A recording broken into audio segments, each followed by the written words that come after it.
Hey guys, it's Libby, and like you can see from the title of this video is not a typical video that I would make, but it's something that I wanted to talk about, so I'm going to talk about it.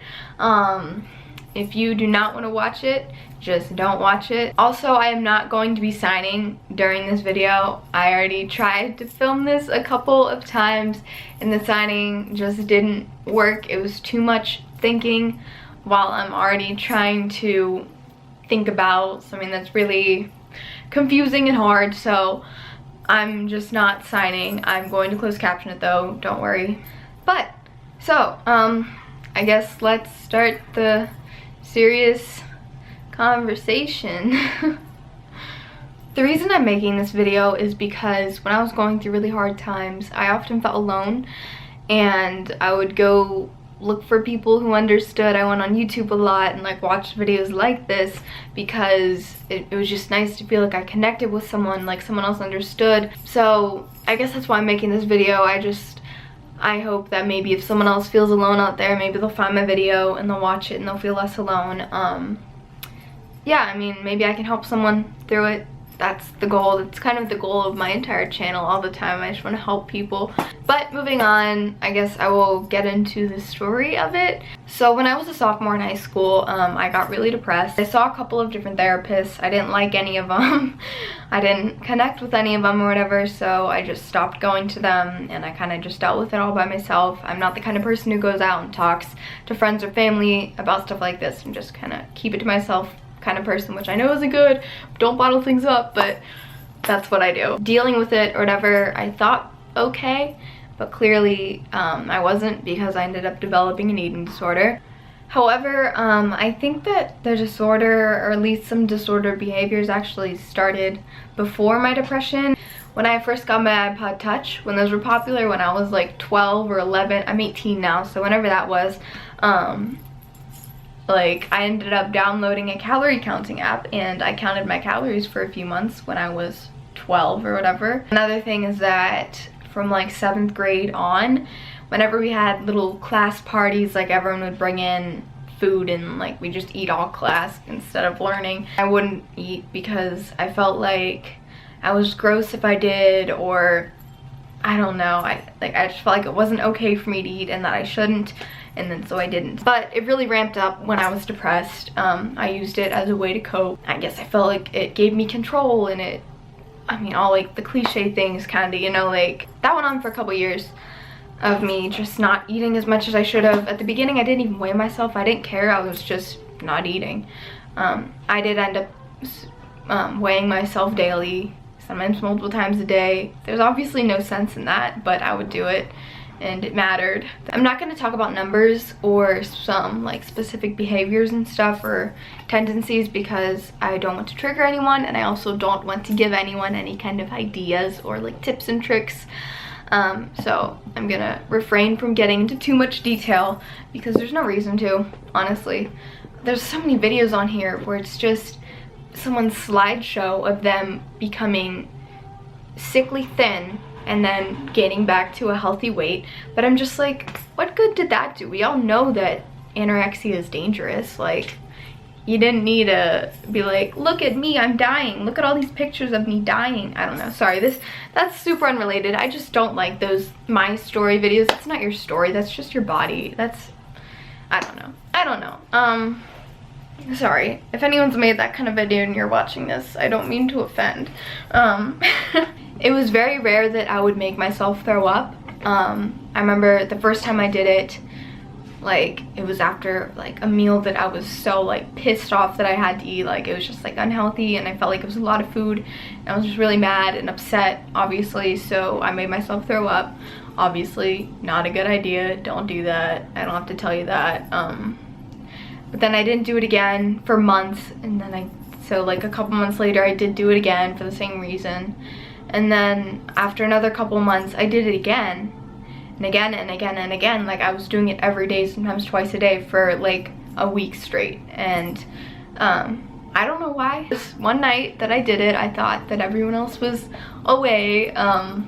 They weren't. My mom heard me, and she was like pounding on the door. I can still like remember that so vividly, and I tried to lie it didn't work. So I mean, at that point I was found out, which was good. Like, you know, obviously I needed to be stopped before I killed myself or something. So after they found out, my mom and dad wanted to each have their little turn trying to talk to me or whatever. Like I told you, I don't like to talk about my feelings with people I'm close to.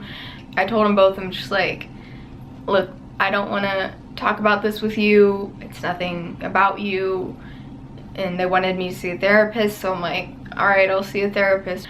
So, oh geez, before I move on to therapy, like the part that like sucked a lot was like how much I hurt them with this. I remember that they told me that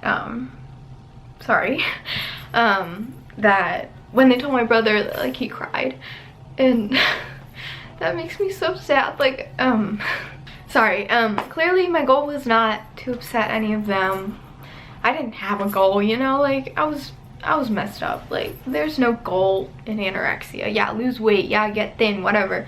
But like, just the fact that like I made my brother cry, just, I mean, I'm sure I made them all cry, but I remember like my mom or my dad told me that, and I was just like, I love them all so much. I hate that I hurt them through this.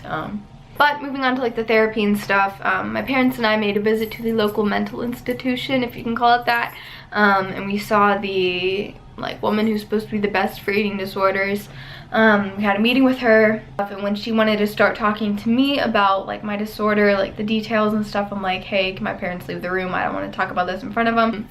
So they did, and I talked to her about my disorder and how I didn't want to talk about it with them there, and she understood that and stuff. And so when she was done asking me questions, she got them back in the room and was like, okay, I think that the best route for us to take is family therapy. And I was like, bitch, what? Like, I didn't say that, but I was just like, what do you mean? Like, I just told you that I'm not comfortable talking about it with them. They're not involved in it whatsoever. Like, it has nothing to do with them. Like, why should they be here for it? Why can't I, like, it can't just be like me and you? Like, but she was very insistent that family therapy was the best way to go because I'm an adolescent. And I was like, did you listen to anything I said? My parents, I'm like, guys, I said I didn't want this. So given that, my recovery was not a recovery. It was not at all. It was hell. It was awful. I hated it. I hated every minute of it. What I did was outpatient therapy once a week. Just every week I had to strip down into a hospital gown, piss in a cup, get weighed, and then go sit in the room in silence, actually. I didn't participate in any of the therapy sessions. I didn't say anything. Half the time I just put in headphones and listened to music. It was, I mean, I had told them that I didn't want family therapy. I don't know what they expected. By the way, this all happened during my junior year of high school. So I'd only been, like, I had like my eating disorder in private for about a year and a half, or yeah, I don't know, I'm not gonna math that out. A year and a half, 2 years. Obviously I had to start eating more, and putting that on my parents was not great. We saw a nutritionist as recommended, and she gave me like a meal plan-esque thing. I don't know, it was confusing, and we didn't follow it, which was very frustrating for me because I no longer had any control over what I was eating, and my mom was just, I mean, my parents, I don't want to, like, it's not her fault or anything, but was giving me so much food, and like my stomach was so used to not eating very much that when I was like consuming all these large quantities, I just had stomach aches for weeks.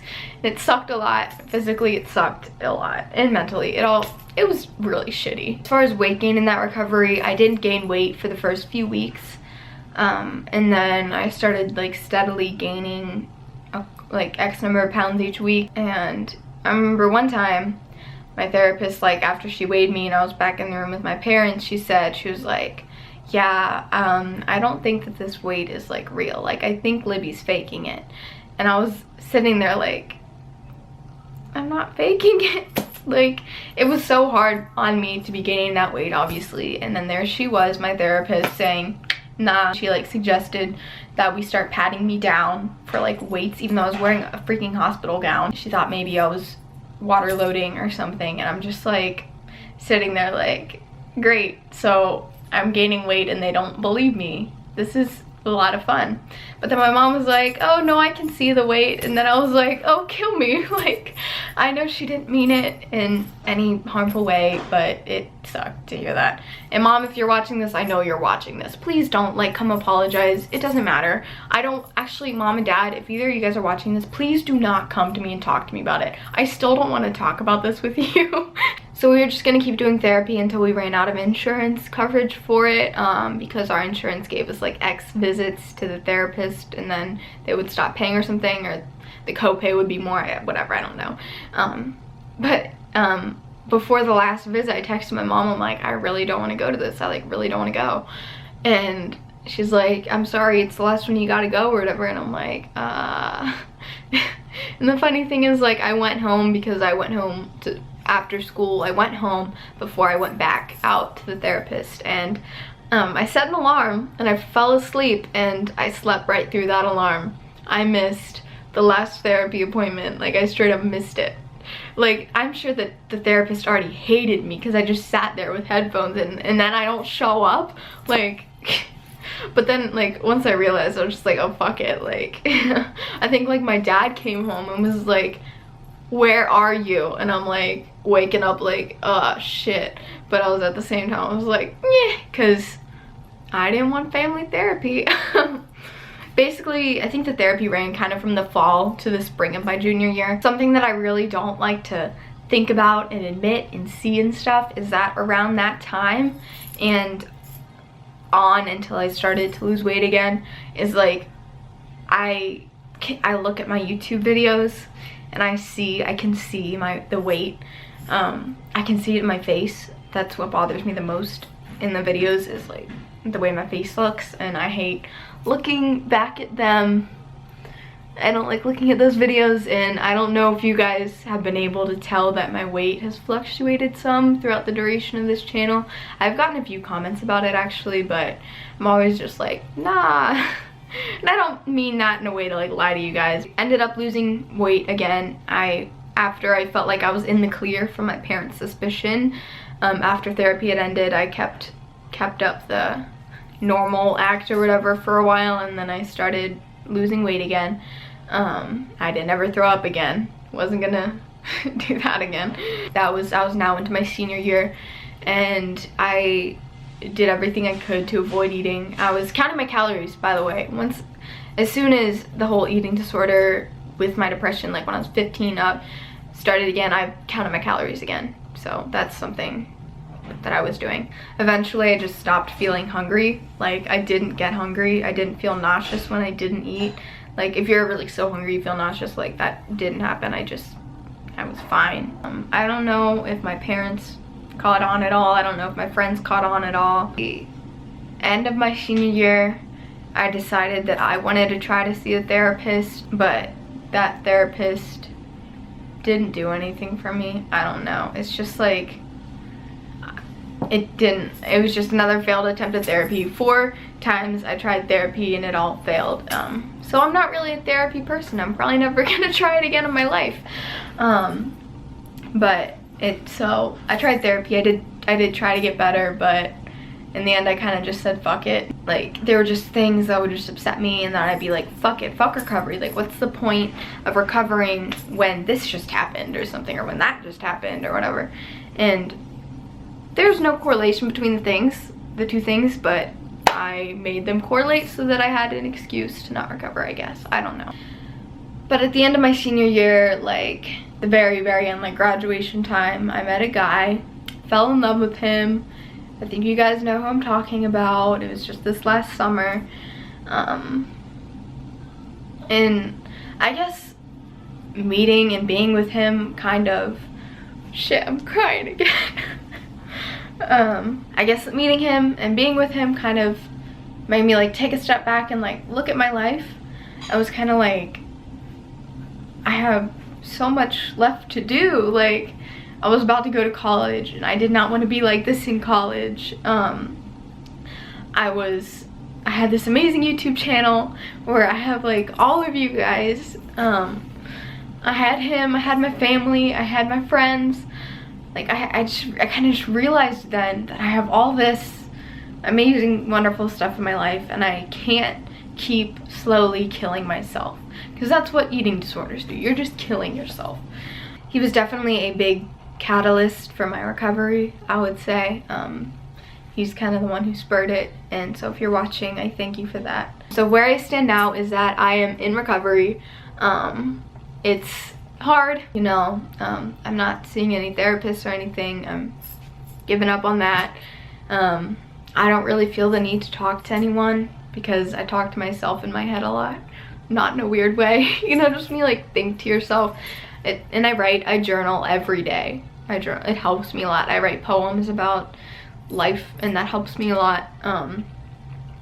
And so I'm doing good. I still count my calories, which I know isn't great, but for me it's kind of a good thing, because I'm doing it to make sure that I'm eating enough. Because right now I can't be listening to my body, because my body doesn't know what's right. I'm not gonna say that it's not a compulsion. It is. Like, I still feel the need to do it. Like, besides just like, oh, I'm just trying to make sure I'm doing good. Like, I need to do it still, kind of thing. And that's not good. I'm also not gonna lie to you guys and say that I don't have hard days. There are times that I like look in the mirror or at my body, and I'm just like, you know, like I still, you know, the thoughts are still there. I actually talked to someone who has previously had an eating disorder, and she kind of told me, she was like, it never really goes away. And I'm like, shit. There's still some things that I struggle with, like if I'm at some sort of event or party kind of thing where there's food offered, I don't want to eat the food. It's really hard for me to eat in front of large groups and in front of people that are new. The guy who I dated, who helped me recover, or like want to recover, I didn't eat in front of him at all. In the whole 3 months that I was with him, I never ate in front of him. Partly because the opportunity didn't particularly arise in a way that I wanted it to happen, kind of thing. Like, I'm kind of particular about it, because it is such a sensitive thing for me. But I never ate in front of him. When I go out to eat at restaurants, it's very stressful. I like to know where I'm going beforehand, and I like it to be somewhere that I'm comfortable with, that I know I'm gonna find something that I'm comfortable with. All in all though, I am recovering, and I am not gonna give up. I'm gonna crush it. I'm gonna beat this, and I'm gonna be happy. I am happy. I'm happy. If any of you guys are in a similar situation that I was or am, recovery is the thing to do. You know, I don't need to tell you that for you to know it. You know it. I just hope that you strongly consider recovering, because life is shit with an eating disorder. Everything is limited. You're limited. Your life is limited. Your time is limited. And when you recover, it's not. And if you're in recovery right now, go you, and keep going. We're gonna go through this together. Down below, I'm gonna link NEDA, N-E-D-A, National Eating Disorders Association, or something like that. I don't know. I think that's what it stands for. But I'm gonna link them down below. They offer a lot of great sources to help you find support, whether it be a therapist or like a support group. Often support groups are free. I'm also gonna link Mentor Connect. It's a website that allows you to find someone to be your mentor. It's someone who had an eating disorder in the past and is now recovered and wants to help you recover. So I mean, that's kind of all I have to say. I think I thank you guys so much for watching and listening to me. It's just like a little piece of me that obviously I don't really share, but I just want to help someone, and so if I can help someone with this, then yeah. So thank you for watching, and I will see you in my next video. Actually, my next video is a super exciting announcement. Like, we'll change tones a little bit. Next video is gonna be super exciting. So thank you guys again for just watching and stuff. I love you guys.